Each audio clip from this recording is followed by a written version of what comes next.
Superman égale Jésus. C'est vrai que dit comme ça, Superman égale Jésus, ça fait un peu bizarre. Alors ne t'inquiète pas, je sais que tu ne comprends pas tout pour l'instant, mais je vais te l'expliquer.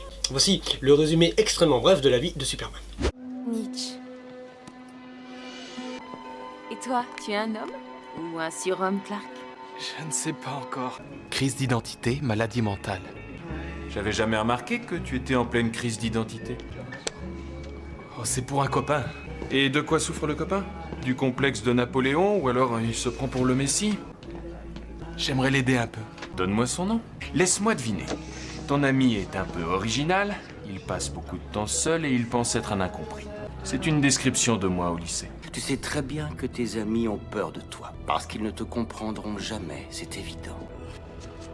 Je suis sûr que tu ne te rends compte de rien. Tu inspires le respect et la crainte. Tu es une sorte de messie des temps modernes. Tu es un dieu. Et maintenant, je sais qui je suis vraiment. Si votre livre dit la vérité à propos de Luthor, à propos de Lex, je ne peux plus rester un spectateur passif. Je veux participer. Ce soir, on a des films à regarder. Si ça s'appelle Smallville, ce n'est pas pour rien, Clark.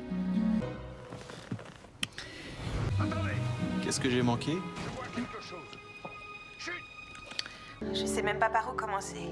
J'imagine que tu as des millions de questions et j'ignore combien de réponses je pourrais te fournir. Si tu vois ça, ça signifie sûrement que je suis morte. Tu es ce qui m'est arrivé de mieux dans la vie et si je l'ai pas assez dit avant, je tiens plus à toi que tu es capable de l'imaginer. S'il te plaît, trouve qui a fait ça, Clark. Y a que toi qui puisse y arriver. Chez les francs-maçons, l'échiquier est un élément très important. En hommage à celui du temple de Salomon, on le retrouve dans toutes les loges maçonniques à travers le monde. Soit vous êtes avec nous, soit vous êtes contre nous. Choisissez votre camp. Ces images vous aideront peut-être à prendre une décision. Tenez-vous prêt à exécuter mes ordres.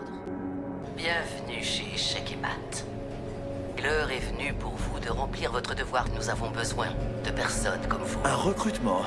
Ça ressemble plus à un enlèvement. Je ne me suis jamais inscrit à un club d'échecs. Appelez ça comme vous voulez. Vous aurez tout le temps d'y réfléchir. Une espèce de harpie est apparue sur un écran. Elle n'a mentionné que le nom de son organisation, Échec et Mat. Une minute, et Échec et Mat? Nom de code, la Reine Rouge. Je crois qu'elle se cache derrière une organisation secrète appelée Échec et Mat. Échec et Mat connaît mon secret. Pas seulement le tien, il me faut des réponses. Je ne peux rien divulguer sur eux. Encore un membre du groupe Veritas réduit au silence. Veritas, en latin, ça veut dire vérité.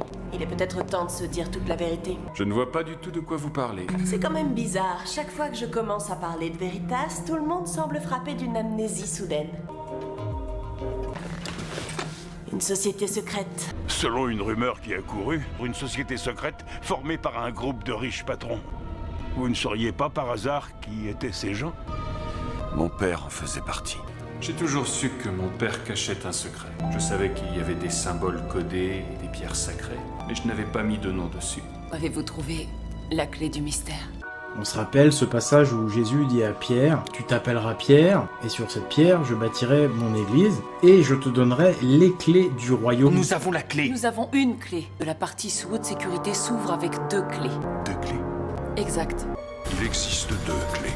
Ces clés utilisées simultanément donnent accès au secret. Quand on regarde le Vatican vu du ciel, il apparaît une serrure, et juste à côté, une clé. La serrure est figurée par la place Saint-Pierre, alors que la clé, c'est la basilique Saint-Pierre elle-même. Donc l'image, elle est très belle, et elle est très claire. Et quand on la regarde vue du ciel, elle ressemble à une clé. Et juste en face, on a une serrure. Le Vatican a mis la connaissance sacrée sous les verrous. Il a enfermé à clé la perte de cette connaissance essentielle. C'est la perte du Graal en fait. Le Graal, on l'a cherché partout. Mais en fait, il est caché au Vatican. Le Graal, c'est un vase ou une coupe qui contient le sang de Jésus-Christ. Le Graal, c'est une légende qui retranscrit des faits réels, à savoir la perte de la connaissance sacrée. Le Graal est donc un message écrit dans la pierre, mais il n'est pas accessible puisqu'il est codé. Soulève ce bénitier et tu verras. Décoder le message de Pierre du Vatican, c'est accéder à la révélation de Jésus-Christ. Mais pour ça, il nous faut les clés de décodage. Ces clés, c'est les clés que tient Pierre dans sa main. Apparemment, vous avez trouvé ce que vous cherchiez. Ils sont peu nombreux, ceux qui peuvent lire ces inscriptions. Mais il n'y en a qu'un qui soit capable de les suivre à la lettre. Je sais qui est Lex. Qui êtes-vous? Je suis Edward Tigg, le dernier survivant des membres de Veritas. Tigg? Je n'ai jamais révélé ce secret à personne. Mais j'ai bien peur que Lex le sache. Vous avez dit avoir passé votre vie à fouiller, mais vous n'avez que récemment découvert l'existence de Veritas. Où avez-vous trouvé la clé du mystère? Il y avait des symboles codés. Je déchiffre les langues anciennes, mais les messages sibyllins que vous me laissez sur mon répondeur ne m'amusent pas. Ça pourrait vous intéresser. Qu'est-ce que c'est? Sans doute la preuve qu'une personne a réussi à comprendre le langage sculpté. Ces symboles pourraient signifier père ou mère, mais on n'a aucun moyen d'en vérifier la traduction. D'où ça vient? De Clark Kent. Vous avez quel rapport avec lui? Dans mon domaine, je suis un des meilleurs et je peux vous assurer que ça prendra de nombreuses années pour traduire cette langue. Il est arrivé quelque chose à Clark. Il ne faut pas prendre ça à la légère. Alors, qu'est-ce que vous suggérez? De mettre votre ego au placard et de travailler avec le garçon. Peut-être qu'il en sait moins que je ne le crois. Mais il est possible qu'il soit l'interprète que nous cherchons.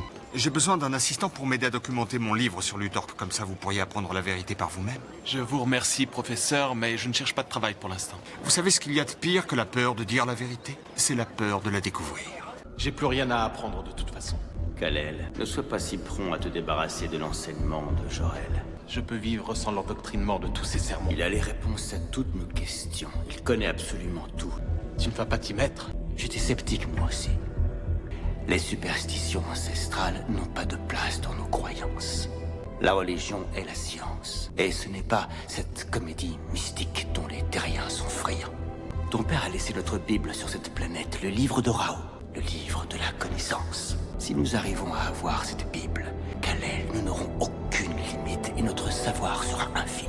Tu es une sorte de messie des temps modernes. Tu es un dieu qui a le pouvoir d'intervenir sur le destin. Si votre livre dit la vérité à propos de Luthor, à propos de Lex, je ne peux plus rester un spectateur passif. D'accord. En étudiant l'histoire, on constate que le moindre de nos choix affecte l'ensemble de notre vie. Et je pense que vous avez fait le bon choix. Penchons-nous sur le mot histoire. L'histoire ne se définit pas par des faits. Elle dépend avant tout d'un contexte et de la personne qui la raconte. Brutus et César. Jésus et le traître Judas. Au début, ils étaient les meilleurs amis du monde. On connaît la suite.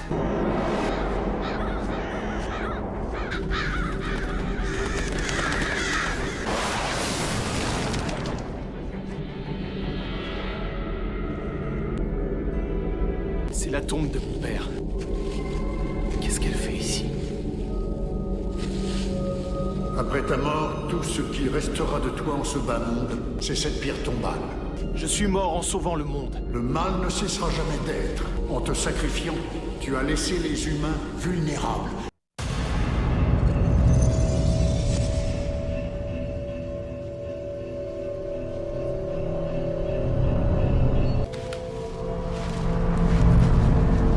Clark? Tu étais attaché sur une croix au milieu d'un champ de maïs. Même les Romains réservaient ça pour les grandes occasions. Eh oui.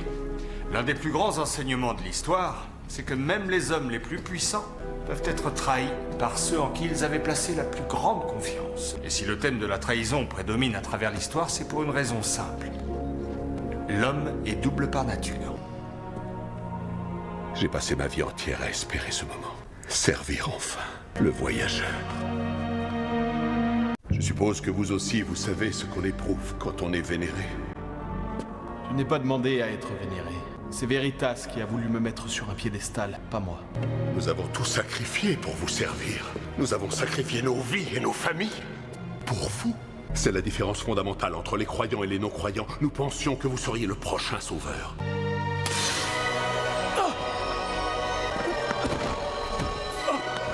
Toutes ces personnes vous regardent en sauveur, mais je n'ai jamais vu quelqu'un d'aussi naïf.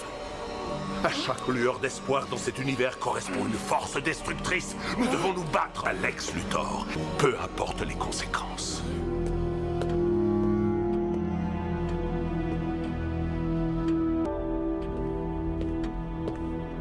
Monsieur Tigg. Vous avez essayé de me tuer. Pourquoi? Votre sacrifice vient tout juste de commencer. La prophétie disait que le voyageur serait amené à affronter un puissant adversaire. Vous savez qui il est? Ça n'a plus d'importance de connaître l'identité du voyageur. Ça n'en a plus à vos yeux. Mais c'est essentiel au mien. Je dois dire que je n'avais pas prévu que ce serait le petit Alexander.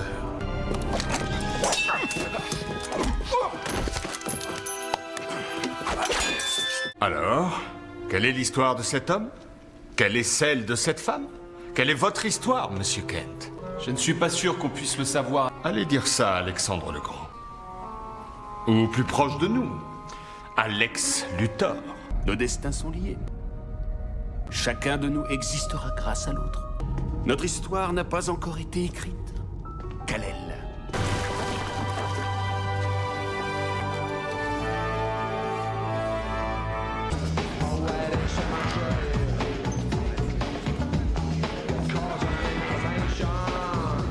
C'est la cuirasse d'Alexandre le Grand. Ça faisait de lui un homme invincible. Tu t'intéresses à l'histoire maintenant? Il paraît que ses ornements symbolisent la force et le courage. Je me vois mal sur un champ de bataille avec ce truc-là sur le dos. Tu portes ce signe sur ta poitrine, juste là. Tout comme moi. C'est faux, Lex. Nous n'avons rien en commun. On se ressemble bien plus que tu ne le crois. Oh, c'est pas vrai. Monsieur Luthor!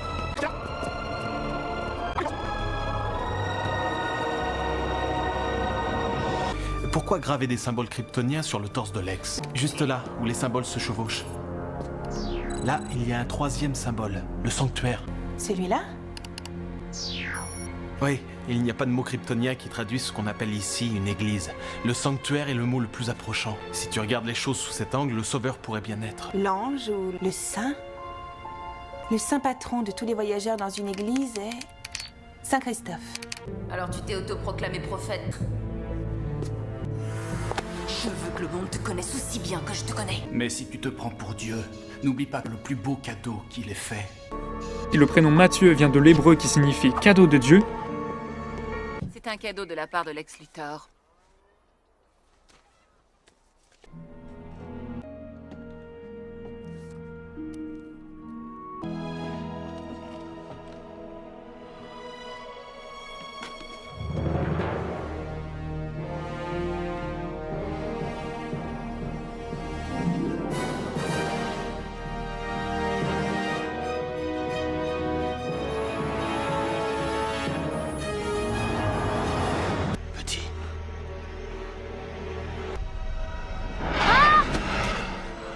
Aide-moi. Aide-moi, je t'en prie. Ça ne s'arrêtera pas. Ouvre plutôt les yeux, Lex. Ma question! Les Luthor ignorent la peur. Seuls les faibles la connaissent.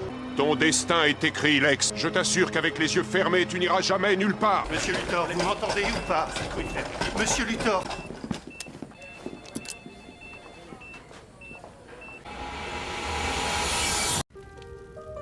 Clark! Clark, allez debout!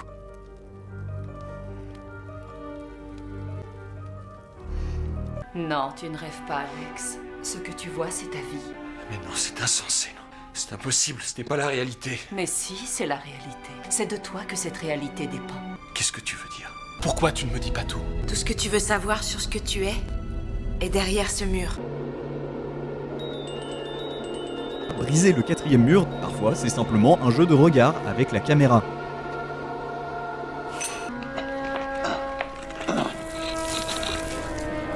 Bismillah.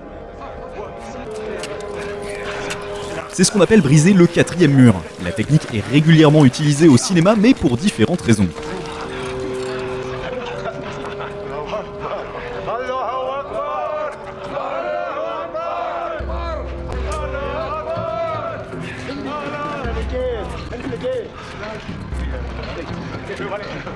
Lui, c'est le dieu du soleil, Ra. Il est porteur de lumière et de vie. Il est dit que chaque jour, il voyagera à travers le ciel et traversera le monde souterrain pour renaître au lever du soleil. Un dieu qui meurt et renaît avec le soleil. Je viens seulement de lire les notes du journal de Veritas. Elles prédisent l'arrivée d'un sauveur. La lumière qui libérera des ténèbres les habitants de ce monde. Le secret de Veritas était plus proche de moi que je ne le croyais. C'est assez philosophique. Nous passons notre vie à la recherche de certaines choses, et en fait, elles sont sous nos yeux.